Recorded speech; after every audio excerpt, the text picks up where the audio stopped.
The McGowan government is being warned to prepare for legal challenges over its no jab, no play crackdown. WA businesses will be tasked with policing the toughest measures in the country, banning the unvaccinated from hospitality venues to gyms. Joshua Dorr, the new mandate is already sparking confusion. Yeah, it's an unprecedented challenge facing WA workers right across the state, Tracy, at the end of the month, needing to do their job and monitor the vaccination status of their patrons. Already there's been some pretty ugly backlash to the mandate, but it hasn't deterred even businesses not on the list from coming on board.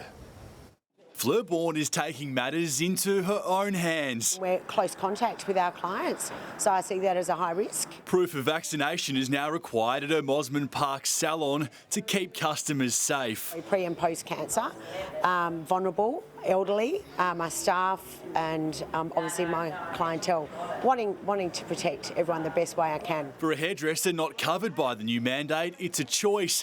But tens of thousands of other businesses across the state must lock out the unvaccinated from January 31. Things that they've never seen before, the country's never seen before, obligations to, to some degree, operate like quasi-policed. Quite clearly, it will be our small businesses and health practitioners who will be bearing the brunt of concerns regarding these rules. It's hoped the new Service WA app will make it easier for staff to check their visitors. Older people who don't like using mobile phone apps can always print out their certificate and make it easy.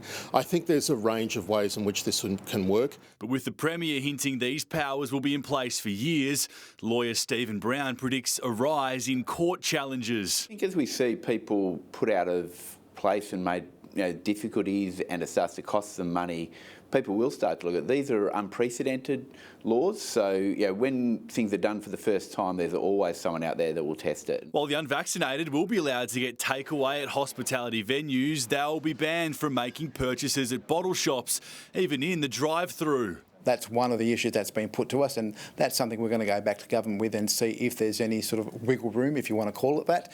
But at the moment, we're working with the government to ensure that there's a shared responsibility. Labor MP Emily Hamilton, the latest target of attacks from anti-vaxxers, her Joondalup office covered with swastikas, as business owners taking a stand are flooded with abusive calls. I was really shocked actually, because at the end of the day, I'm here to protect my clients, the community. But like people refusing to comply, these rules are going nowhere. For those that want to make it difficult, it'll be difficult. Joshua Dorr, 9 News.